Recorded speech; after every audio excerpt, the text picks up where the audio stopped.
Hello, fellow music lovers, and welcome to Behind the Strings, brought to you by Arlington Music Hall, your historic venue for music in North Texas. My name is Emmett Hickey, your host and a partner at Arlington Music Hall. Now, you might be asking, what is Behind the Strings?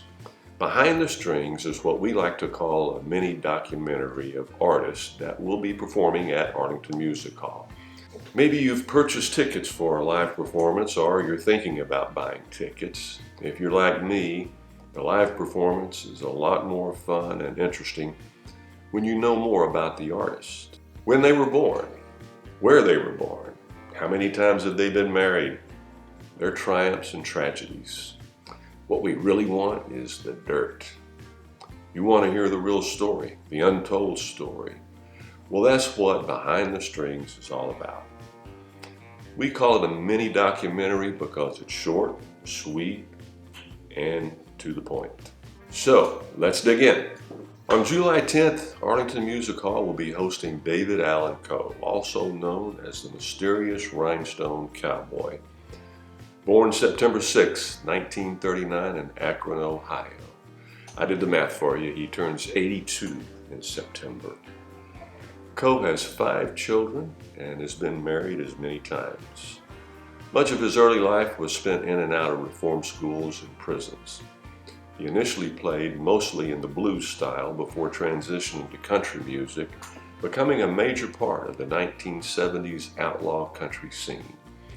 His biggest hits were Mona Lisa Lost Her Smile, The Ride, a song about the ghost of Hank Williams Sr., You Never Even Call Me By My Name, She Used to Love Me a Lot, and Long-Haired Redneck.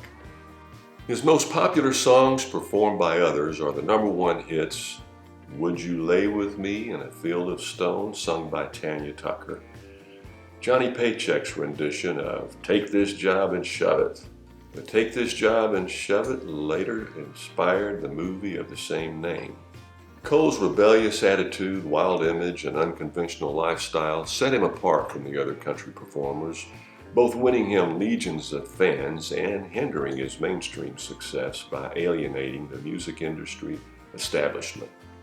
After concluding another prison term in 1967, Coe embarked on a music career in Nashville, living in a hearse which he parked in front of the Ryman Auditorium while he performed on the street.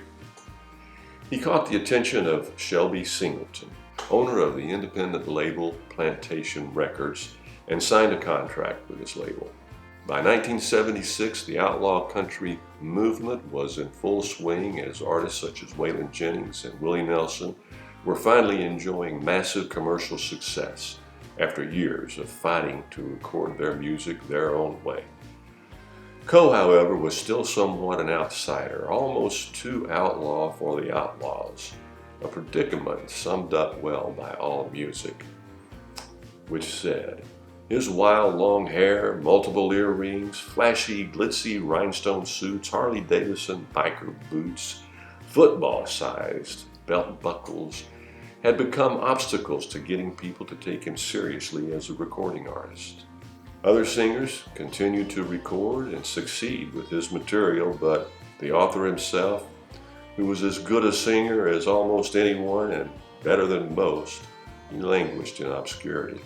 Rather than tone it down, Coe characteristically shoved the stereotypes in their faces.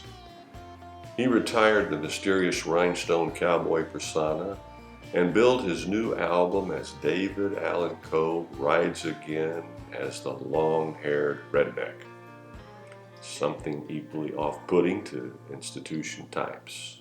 Well, we've run out of time for this segment. If you have not purchased tickets for David Allen Coe or any other performances for that matter at Arlington Music Hall, it's so easy to do.